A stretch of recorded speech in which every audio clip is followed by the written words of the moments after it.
Legendary investor Ron Barron, the chairman and CEO of Barron Capital, is here with us this morning. According to Morningstar Direct, the Barron Partners Fund retail share class is ranked #1 out of more than 2,100 share classes since its conversion to a mutual fund nearly 20 years ago. We want to welcome Ron. And Ron, it's great to see you this morning. Thank you for being here on set with us. Great to see you, and great to see you. Great to see you. So let's talk a little bit about what's happening with inflation, what's happening with the economy. As an investor, how you kind of add all of that up and figure out how things go from here. So every morning, 6 to 7 o'clock, I work out and I watch you on television. And it's really entertaining for me. It doesn't make me change how I invest, but it is very entertaining, and it's nice to see the service you're providing to people and how it makes them aware of why stocks are going up and down in the short term. And so the big thing, the big picture I take away is that I started Barron Capital in 1982. And since then, there's been 1 year where the news was good. 1 year, 1989. That was the year where they took down the wall between East and West Berlin, and we thought there was going to be a peace dividend and everything's going to be fine. 1 year. And all the other years, we have pandemics and wars and inflation and panics and crashes, everything. And what happens? The stock market is 800 when we start, and it's now 33,000, so 41 times. We've done much better than that, but 41 times in the face of all this terrible, terrible news. And so I watch every day, and what it reminds me of is when I was in 8th grade, I was at Wanamassa Grammar School, where there were 3,000 people in the community, and Asbury Park had 25,000 people. And so we were graduating from Wanamassa, where we had 40 kids in our class, 2 classes of 20, going into Asbury Park High School, where there's 2,000 kids, 500 kids in a class. And the teacher tells us, the guidance counselor comes in to give us a lecture. And when the guidance counselor says, his name, and my friend Alan Levine, whose curveball I could never hit when I was playing ball, I never could hit it. Anyway, so call Alan, and he says, yeah, I remember it also. What I remember is that the lecture he gives us is that believe nothing that you hear and half of what you see. Nothing that you hear and half of what you see. I said, Alan, do you remember that? He says, yeah, he was my homeroom teacher. I remember that. And so that's the whole point. So imagine that when I'm in 8th grade, that's the thing that sticks in my head. So don't worry about the headlines. Yes. So you're not worried about inflation, concerns about the potential for war, geopolitical issues with China, with Ukraine and Russia, any of those things at this point? You're just looking at what? I believe that inflation will always persist and always has persisted, and it's a very large part of our economic model. So I think that inflation long-term is 4 or 5% a year. That's what you got to think about, 4 or 5% a year. That means that everything doubles in price every 14 or 15 years. Everything. It's tuition, it's labor, it's minimum wage, it's your car, it's your house, everything. And the example, one of the good examples I have is, I gave a whole bunch of examples in a chart, but you guys couldn't figure out how to show it as a chart. But one of them is my parents. I'm born in 1943. And my parents bought their first house, and we lived in a garage, on top of a garage in Bradley Beach. And then we bought our first house in 1948, 5 years later, and it was for $5,000 in Wanamassa. And then and we had that till 1955, when my parents sold it for $10,000, and they bought a $20,000 house, which is sold for $150,000. 10, 15, 20 years later. The bottom line is, I looked up on the internet what this house is worth. This house at 1122 Grassmere Avenue in Wanamassa, $529,000. So 100 times. That's 6.1% a year. And if I looked at the other house that they had, which was for $20,000, which is now worth $1 million something, that house is 5.1% a year. Everything you look at, steak, tuition, cars, everything, 4 or 5% a year. But if you were looking at a year like this, where we have seen extraordinary inflation over the last year or two, and where you are watching the Fed, as a result, try and slam the brakes on that inflation by raising rates, it does change the investing picture over the shorter term. If you're not looking 20, 30, 40 years down the road, if you have a shorter time frame, what we've seen is the growth stocks have gotten crushed and value stocks have become more valuable. Completely. One thing that's interesting to me, so now it's early, I started Barron Capital in 1982. Now it's the early 1980s, I get a phone call, it's Ken Langone. And he says, do you know who I am? I said, everybody knows who you are. Why are you calling me? He says, I want to meet you. And so I say, so what do you want to do? Meet me at the Waldorf Astoria at the Bull and Bear restaurant. I want to take you to lunch. So we have lunch, and he tells me that he is buying for himself a company called Daylin, D-A-Y-L-I-N, which is a company emerging from bankruptcy, and they have one really cool business called Handy Dan. It's a home retailer in California, run by Arthur Blank and Bernie Marcus. Bernie Marcus. Yeah. And so I meet these guys and I like them, and I've been investing in it on behalf of my clients. He's investing in it on behalf of himself. And I'm making commissions. That's how I'm living. I'm living on commissions, not fees. And so he says to me, you know, we're just banging our heads against each other.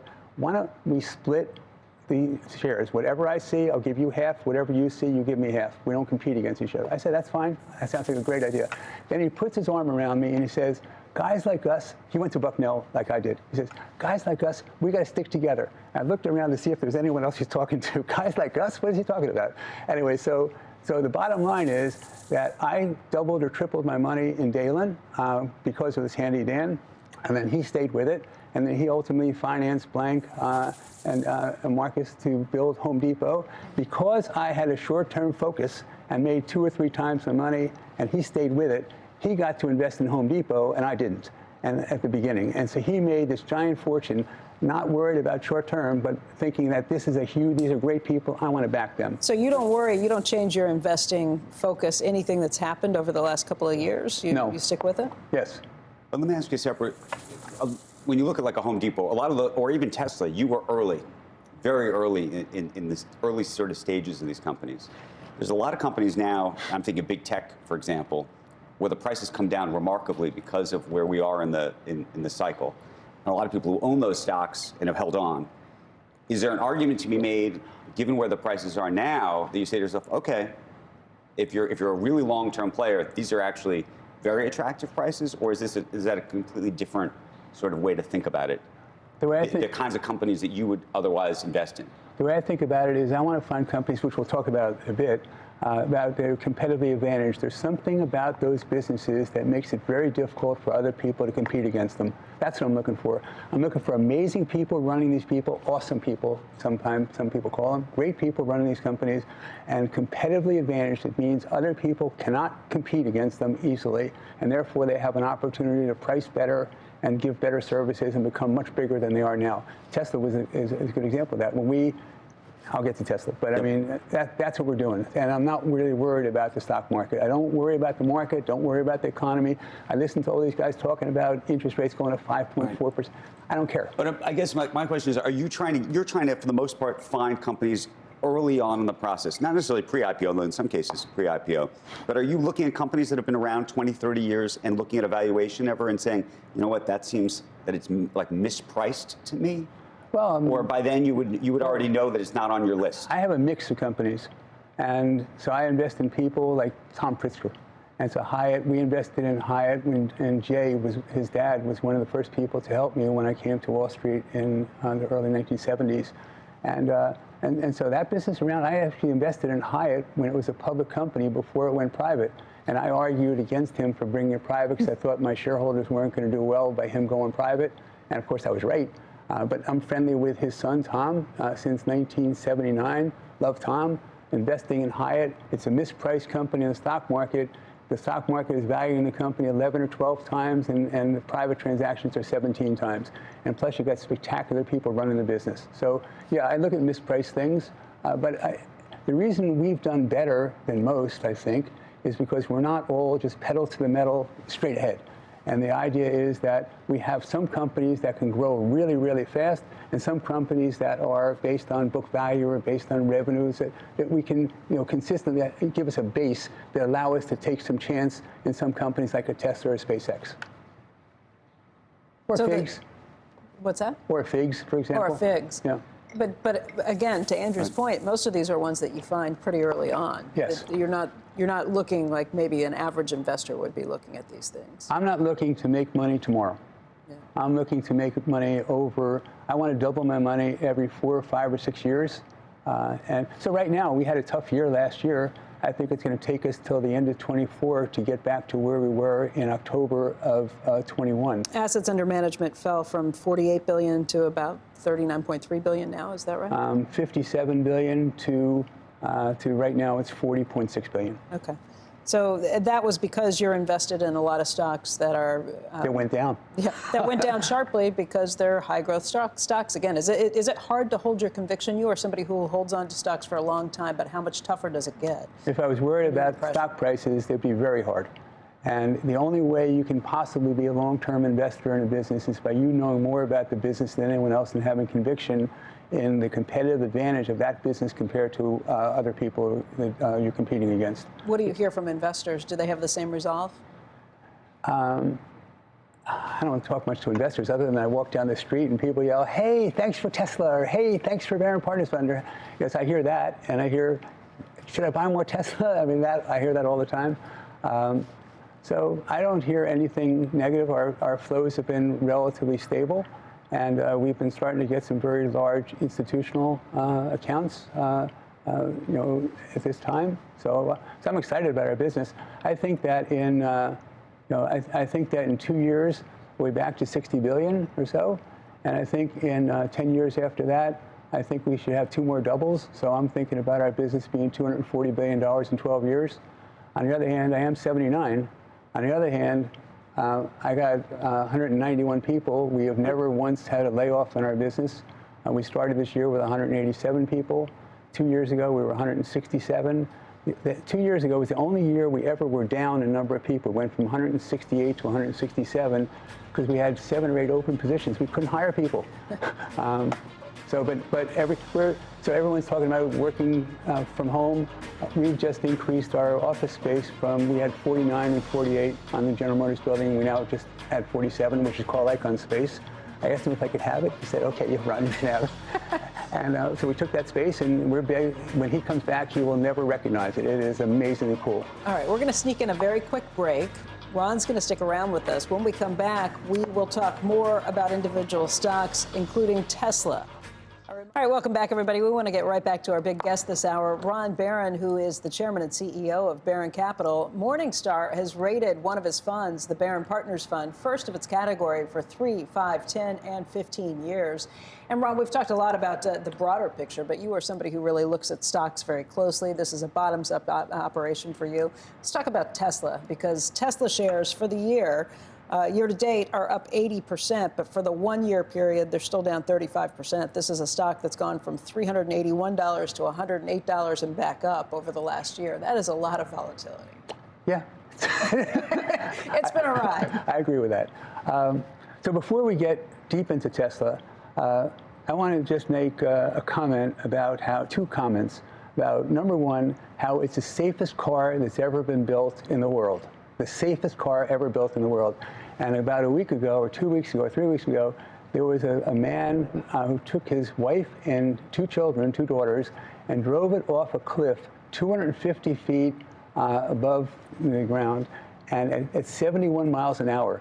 He was trying to commit suicide and murder at the same time.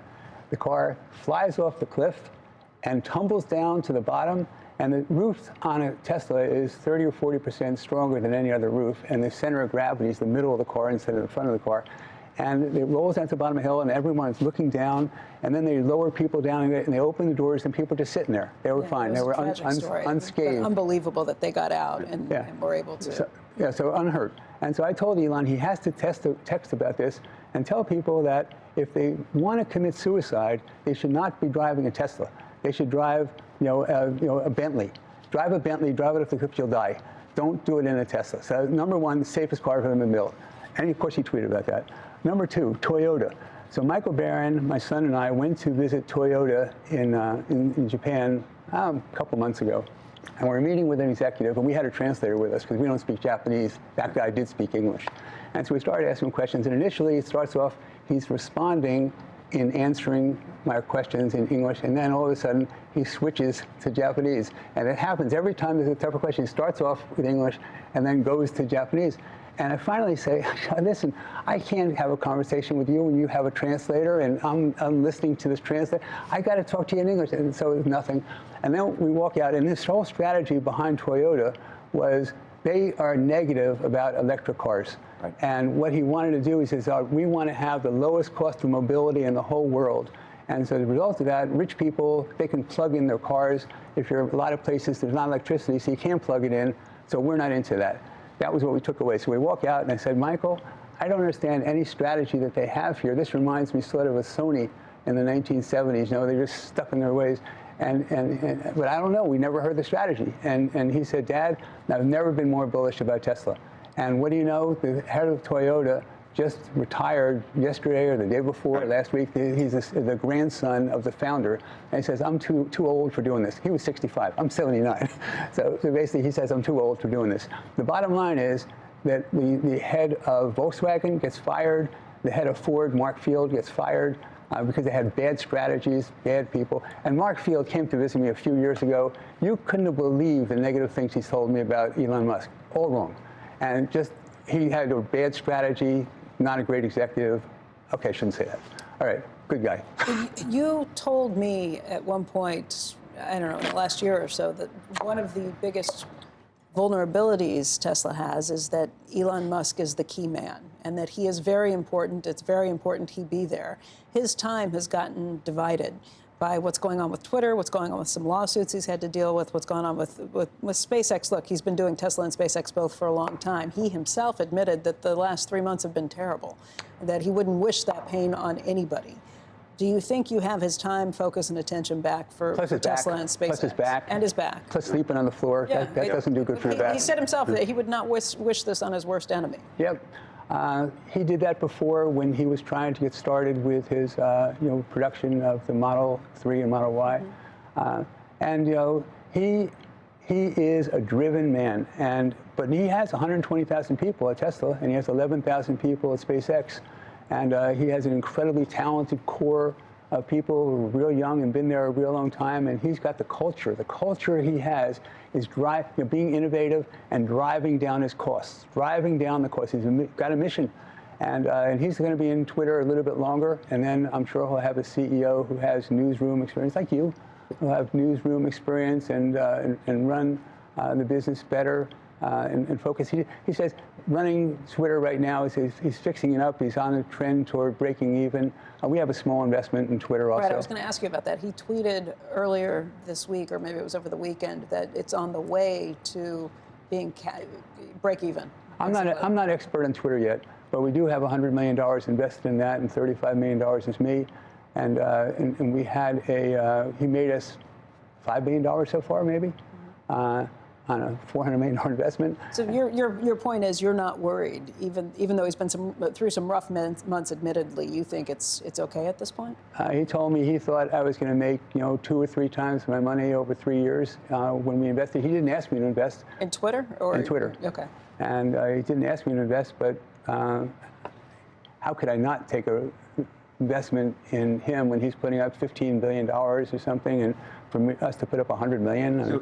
Did you think the company was also near bankruptcy? The reason I ask that is because he told you that he was going to make 3 times his money, and at the same time, he says publicly that the company is on the verge of bankruptcy. He explained, I don't want to talk more about Twitter because I'm not the expert on it yet, but he explained when we made our investment that he saw there was a lot of cost there. It's been incredibly poorly run, and to him, the most important element, I thought, when he says it's about giving a marketplace for people, to a talent center where people can argue and debate issues in a divided country that would be beneficial. To me, it felt like for him, he's the best known man in the world, I guess, and for him to sell cars, everyone else spends $1,000 to market a car.